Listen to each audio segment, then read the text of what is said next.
Our shared American history is under attack. Donald Trump is working overtime to turn our museums into instruments of MAGA propaganda, rather than places where American people and visitors from around the world can encounter our factual history. I had the privilege this weekend of visiting the Civil Rights Museum in Memphis, Tennessee, a Smithsonian affiliate. And what I took in there was factual, it was powerful, it was equal parts devastating and also instructive, which is why people are working so hard to erase it. And let me just be clear, try as you might to erase Black history and to erase Black people, you cannot erase us. But I digress. The work of our museums is so very important. Dr. Hardig, that work deserves visibility, gratitude, protection, not vilification and threats. Since taking office, the Trump administration has become synonymous with fascism. While there is no one set definition, historians have generally agreed upon several characteristics. Dr. Blight, you were selected to be the president of the Society of American Historians, so I'm going to ask you to keep me honest on this. Now, what I've learned is that fascism usually includes elements like undermining fair elections, a constant targeting of vulnerable people and labeling them as enemies, and an overwhelming amount of government corruption.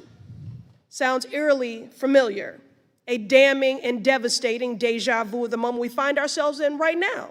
The element I want to focus on today is the fascist hostility to our history, academia, museums, and the arts. Dr. Blight, looking at history, why do fascists and autocrats attack cultural institutions like museums?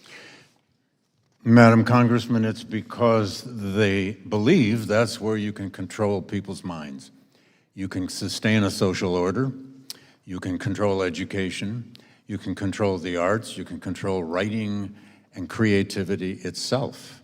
It is not just the Nazis, there have been plenty of other neo-fascist or fascist regimes that have attempted to do that.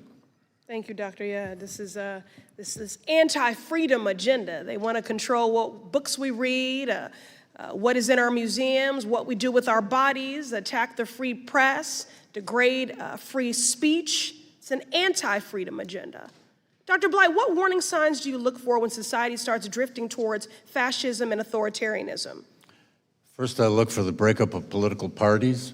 Then I look for this kind of assault on cultural institutions, on things like the National Park Service, which reaches more students than any of us who teach in universities.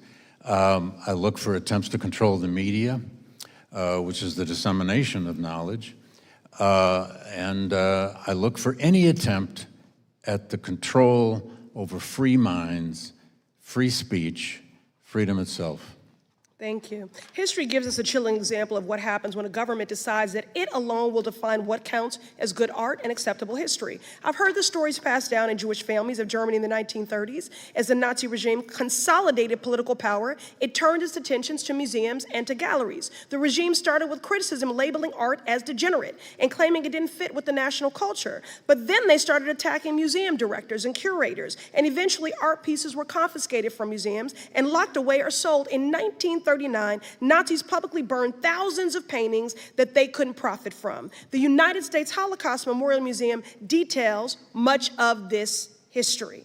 Fascist attacks on museums are not just about history. Today, the occupant of the White House labels entire aspects of American history as quote unquote divisive and uses the power of his office to pressure the Smithsonian to remove, whitewash, and to rewrite our stories. I'm not here to exaggerate, just to educate. And what is spurring this all on? What fuels this? Fear of a black planet, fear of a multiracial democracy. The occupant of the Oval Office, Project 2025, this cult of MAGA, they are fueled by fear and hate. Dr. Blight, when people see the warning signs that you mentioned, why is it important that they speak up and take action? Well, it's important because if the people don't stand up, they lose these institutions. And as you just suggested, the black world came to America for the World Cup. I wonder if people notice that the world is black and brown, and the teams from European countries were black and brown. And we ought to take some lesson from that. And by the way, to that point earlier, that they were getting disinformation. Well, who were they getting the disinformation from?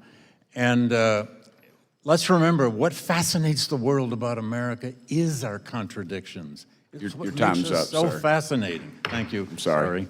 Your time's up.